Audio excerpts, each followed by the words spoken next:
Hey everybody, welcome to the Loon Angler. I wanted to do a quick video here on my actual Livescope setup. I'm going to link the products that I use down in the description. I'm not sponsored by anyone, but just kind of I've had a few questions on how I have it actually set up and what parts to order and that sort of thing. So I want to do a quick video here and just show you what I use with the product links. So let me know if you have any questions. Thanks. Okay, starting off here, this is the fishing specialties pole mount. I'm going to show you the mount that I have down here for the transducer itself here in a second.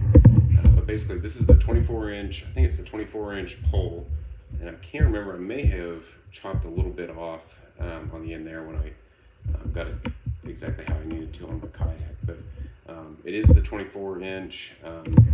It's got the handle down on this end. I have it to where I can tell where I'm aimed at based on the handle there, which is pretty handy. As you see down here, and I'm going to get a little bit better video here in a second. This is the transducer mount itself. This is a Fish Obsessed transducer mount, and I'll show you why I chose this here in just a brief second. Okay, next I want to show the mount itself. So this is the Fish Obsessed Dominator mount. Again, I'm going to post a link to it here in the description. But what I love about this mount is that I can switch from forward mode to perspective mode really quick. I'll actually show you here. So in order to go to the perspective mode, I rotate it around and change that up, and then find the mark for perspective, which is about right there, and I'm in perspective mode. Again, this is something that I'm starting to use a whole lot more, and to be quite honest with you, I love it. So hopefully this is going to be a tool that I use a lot this year now that I've gotten used to it. Again, to get back to forward mode, you just one click that way, get it parallel, and then rotate it around, and we're back in forward mode. So just super quick, easy to do, and that perspective mode, once you get a hang of it, it's pretty incredible. Here, this is the base plate that it mounts onto. So I have it attached to a Hobie universal HRL mount, whatever these things are even called. Mounting plate, I think, is what they're actually called. So it's just screwed on there. This is their 8.5-inch base plate.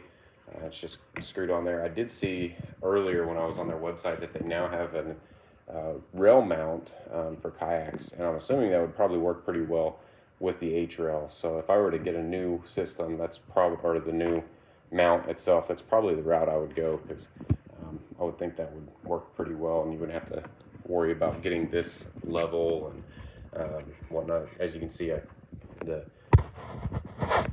mounting plate doesn't sit perfectly level, so I had to add these little rubber washers here to get it level and make that picture what I wanted it to be. Okay, here I'm just going to show you real quick how I have it set up on my HRL for transportation when I'm not using it or whatnot. It's out of the way. I can take this on a river and never even know it's there.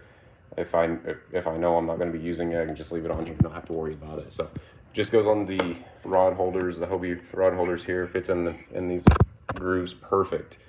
And I can just take the little strap there and buckle it down, and it's not going anywhere. I travel with that, never had any issues, so it's been great for me. Alright, so there you have it. That's how I have my Livescope mounted to the kayak with the Fishing Specialties mount and the Fish Obsessed Livescope mount. If you have any questions, let me know. I'd be happy to answer anything, and if you have any suggestions or anything like that, let me know as well. I'd be happy to hear it. Thanks.